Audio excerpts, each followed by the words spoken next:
Today I'm using my Cricut machine to make some earrings. Hi, welcome back to my channel. If you're new here, my name's Carol, and on this channel I show you how easy it is to make your own jewellery. And these earrings are super easy. So my family bought me a Cricut machine for Christmas, and so I thought that I would play with it today and make these gorgeous little bunny earrings. They're so cute. But I did have some issues with my Cricut, and so I do need your help, and I'll talk about that as we go through the video. But right now I'm going to walk you step by step through the process of making these little bunnies. And don't worry, if you don't have a Cricut, you can still make them.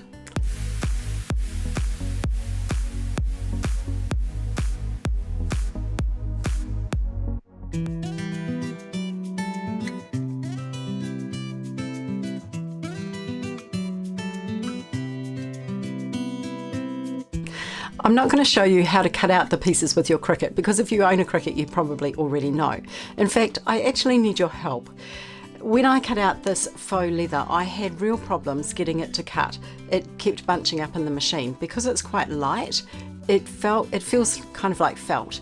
And I had real problems. And so if you have ever cut out faux leather with your Cricut and you've had great results, then please leave me a comment and let me know how you did it, because in the end what I ended up doing was cutting out my teardrops here out of the faux leather by hand, because I just couldn't get them to work. I tried putting tape over them, I tried putting transfer tape over them, I tried changing my mat. What I did find was I upped the sticky level of my mat, and I used a new blade, and that cut it the first time, but then it wouldn't cut it again. So if you have any suggestions for me, please let me know in the comment section below. Now the strip flock, which is what I use to make the bunnies, this piece here, actually cut really well, so there was no problem with that. But what I did find is I put it with the shiny side, which covers the flock, down on my mat, and I used the vinyl setting. So there you go, and you can just see the little bunnies there. Okay, now if you don't have a Cricut, that's fine. All you do is download the template, and I will leave a link to the SVG file on the website so you can use the Cricut, or you can download it and use it as a template. You will need to resize it perhaps, depending on how big you want your little bunnies. So what you do is you download it, print it out onto a piece of card, cut around it, and just use it that way. Now one thing, if you are cutting it by hand, you will need a hole punch. And I bought this one at Spotlight. I think it was about $8 or something. And this is a 3mm one, and it's just the right size to make the holes. As well as that, you'll need 2 ear wires, 2 6mm jump rings, and 2 8mm jump rings, and that's it. I'll leave links for where I got the vinyl and the strip flock down in the description box below, and also a link to the blog post so you can read all about my trials and tribulations. Okay, well, let's get started. So what we're going to do is we're going to take one of our teardrops and your little bunny. Now what you're going to do is actually turn over so you've got your shiny side here, and you're just going to peel off your bunny just very carefully. And what you'll find is there is a sticky piece there, okay, and it covers this lovely fluffy side. So I'm just going to pop my bunny onto my earring, my teardrop there, and I'm going to iron them on. But before I do, I'm actually going to cover them up, because sometimes the iron just, it's a little bit strong, and it can actually damage the vinyl. So I'm just going to cover them up, and then I'm going to take my iron and give them a shot of steam. And then we'll peel them off, and there we go. And of course you need to repeat that for the other one. So just try and position him in the same place. I'm calling him him. Is he a him or is he a her? Maybe he's a her because he's pink. She's pink. There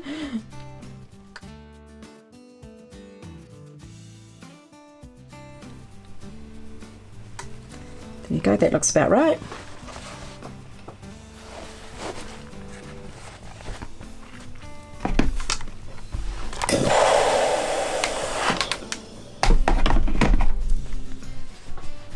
Here we go. Okay. So there's my little bunnies all nicely on.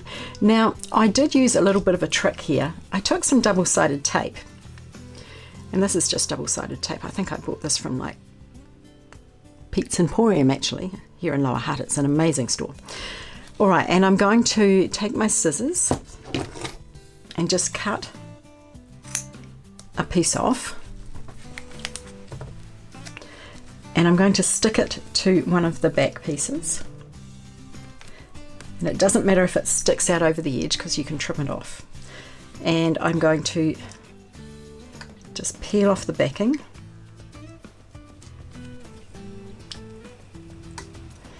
I always struggle with the backing of double-sided tape. There we go.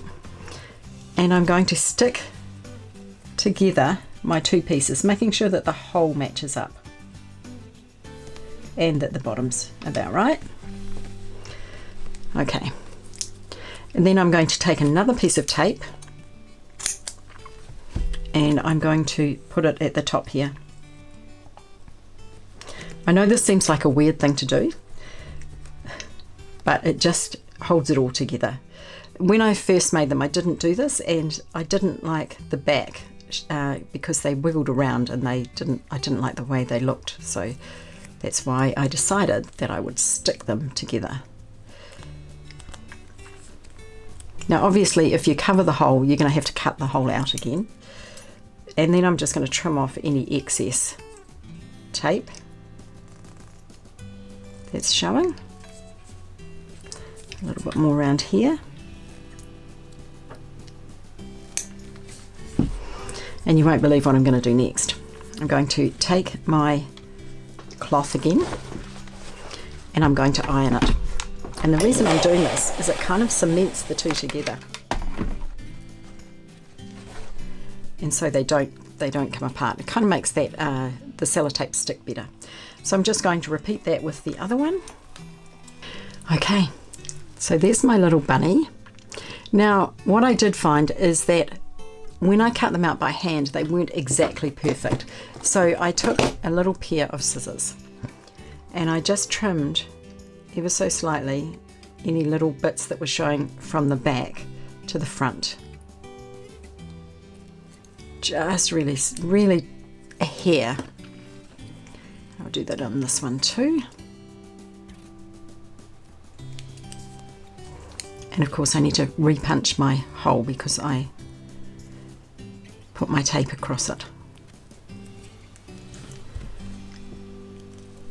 Okay, so there's my two cute little teardrops. And I can see I've got a little piece of tape sticking out on this one. And now all I'm going to do next is finish up my earrings. So I'm going to take two pairs of chain nose pliers and I'm going to open my 8mm jump ring. Now if you haven't used jump rings before, I will leave a link in the description box below for all about how to use them.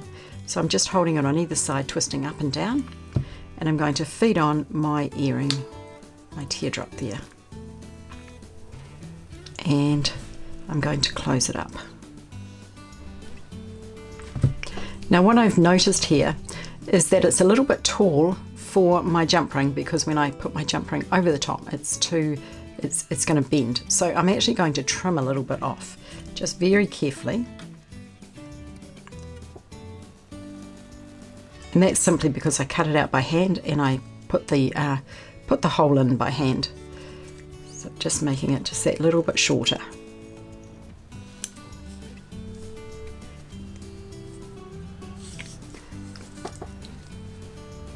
So that's what I have now.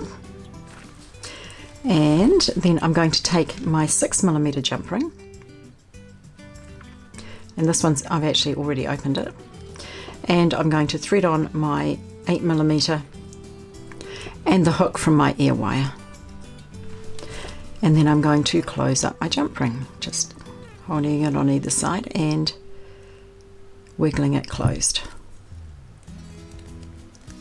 And double checking. So there's my earring now,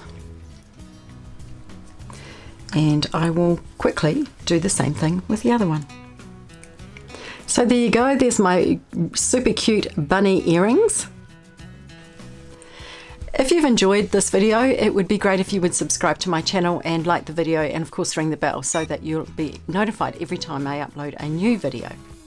Also, if you have any suggestions for me on how to cut out vinyl with your Cricut, it would be really great if you would leave me a comment in the comment section below, because I am stumped.